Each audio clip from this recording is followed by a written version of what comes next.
think you have the right to travel, the constitutional right to travel? Well, maybe, maybe not. You certainly have a constitutional right to a gun, according to the Supreme Court.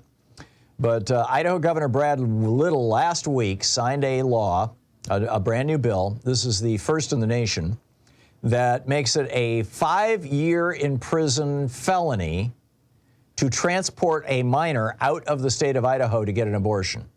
And of course, there's basically no abortion allowed in Idaho now.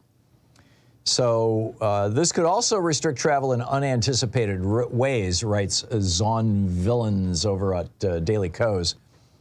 For example, if an aunt or a cousin takes a teenager on a trip, and during that trip the teenager has a miscarriage, the aunt or cousin could be prosecuted for getting her appropriate medical care if they take her to a medical facility in another state to complete the miscarriage, for example, which is a procedure called an abortion.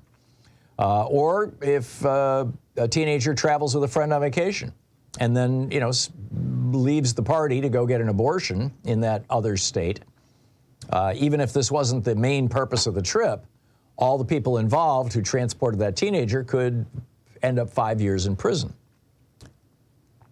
Now, in the Dobbs decision, Justice Kavanaugh, in his concurring opinion, wrote that a state cannot bar a resident from traveling to another state to get an abortion. In other words, this isn't going to be so bad. Yes, some states are going to outlaw abortion, but others won't. So everything is going to be good. Don't worry.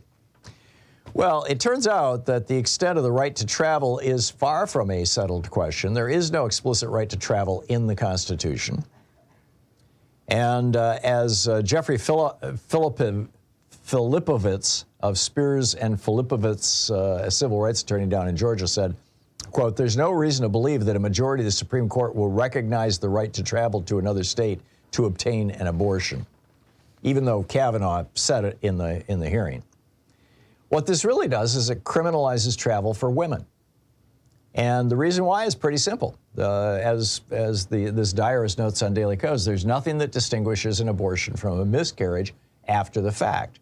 So suddenly every pregnancy becomes subject to criminal law.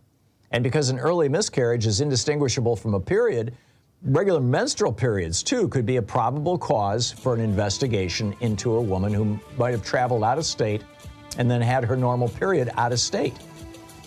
And by the way, this is probably not going to stop. Right now, it just covers minors who don't have parental consent. They're not going to stop here. These people don't just want to stop, abortions or force women into unwanted pregnancies. They want to physically restrain women as well. This is bizarre.